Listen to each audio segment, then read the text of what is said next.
आज एकादशी नुहाइधुवाइ व्रत बसी फलहरु खाउँ दुधको तर गाउँमा कुरा काट्छन् घरमा झगडा पार्छन् काहीँ नजाऊ है बस घर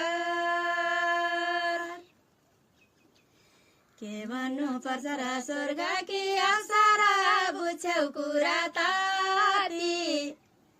बसाई प्यारी बालबच्चा सियारी आउँछु 3 वर्ष पछि अँधेरी रातमा पानी लिन जाँदा बोक्नु लाइट र सलाई 24 घण्टा ड्युटीमा खट्या छु सन्चै छ अहिले मलाई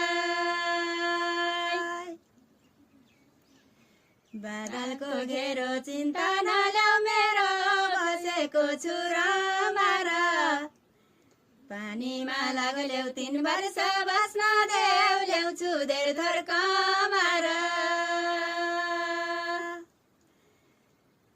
बामा नरहनु जे खान्छन् खुवाउनु नहुनु है अटेरी मदिसे सिमीलाई के लाउँछ तिमीलाई आइफोन ल्याउ कि न